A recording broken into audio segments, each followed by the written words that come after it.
Hi, I'm the Scrub and you're here for one reason. We're going deep into these caves because while they were digging, they stumbled upon a void sent portal. Since then, it's been sealed away from the outside world. Let's clear it all out and turn it into an Airbnb. Time to learn about Dzemael Darkhold. Simplified.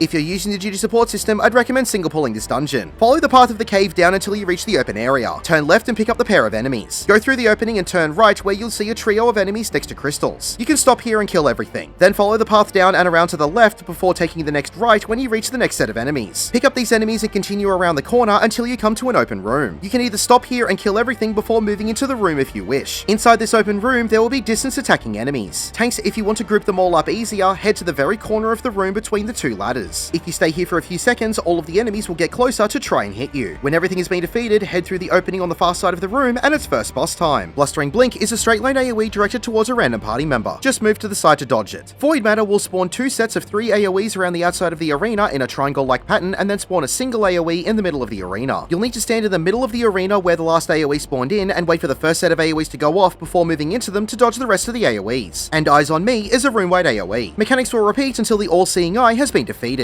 Interact with the Magitech Transporter to move to the next area. Watch out for all of the orange crystals along this path. They will be pulsing with energy and explode in a small AoE every few seconds. Head up the narrow path where you'll pull 2 enemies. Turn right and continue until you reach the next trio of enemies before the next orange crystal. Group everything up and nuke it all down. The toads will turn to a random player and drag them in with Sticky Tongue. After this, they will cast Labored Leap. This will be a large AoE from their position. Just get out of the AoE before it goes off to dodge it. If you are still in this when it goes off, it will be a harsh knockback. When everything has been defeated, go past the orange crystal and turn left into the next part of the cave. Pick up the 3 enemies and go past the 2 orange crystals. Turn left and pick up the next 3 enemies. Tanks, if you want to group up the distance enemies better, briefly move around the next corner until the Forsaken Souls get close to you. Watch out for the Forsaken Souls as their cast of Curse will create a small AoE underneath them. If you are still in this AoE when it goes off, you'll lose 300 MP. Avoid the AoEs, kill everything, move around the corner to the left, and it's second boss time. Talerd will enter the arena. Double Smash is a conal AoE in the direction the boss is facing. Elbow Drop will be a backwards conal AoE from the direction the boss is facing if Talerd detects that someone is directly behind him. The boss will call his brothers to help him in the fight. These untargetable enemies will throw fireballs to random points around the arena that you'll need to avoid. The brothers will also throw unavoidable damaging rocks at each player. Talerd also has a mini tank buster called Straight Punch. Mechanics will repeat until Talerd has been defeated. Interact with the Magitech Transporter to move to the next area. As you spawn in, there are 2 sets of enemies. One of a Drake and 3 souls that will repeat the same mechanics you've seen from earlier in the dungeon, and the other with 4 skeletons. Kill everything and the barrier to the door on the far side of the room will dissipate. Continue through the cave, avoiding the orange crystals until you get to the 2 drakes. You can pick these up and head around the corner where you'll meet 3 more skeletons. Group everything up, avoid all of the AoEs, and kill everything. When everything has been defeated, you can turn right at the end of the path and it's final boss time. Betrayal will cast Grim Halo, which will place a large AoE at its feet. You'll just need to move out of it to avoid it. It will also target random non-tank party members with an unavoidable single target attack. Betrayal will then move into the middle of the chamber and target the corrupted crystal in the left room. When it is tethered to this crystal, Betrayal will become invulnerable. While tethered, Betrayal will also target random players with a straight line AoE called Desolation. When you have destroyed the crystal, Betrayal will be able to be damaged again. As the fight progresses, Betrayal will then repeat the tethering of the corrupted crystals to the other 2 crystals in the arena. When you have finished destroying all 3 crystals, Betrayal will cast Hell's Scent, which will give itself a damage up buff for the rest of the fight. Betrayal can also perform an untelegraphed tank buster called Grim Fate. Grim Halo, Desolation, and Grim Fate will repeat until Betrayal has been defeated. Congratulations, you have completed Dzemael Darkhold.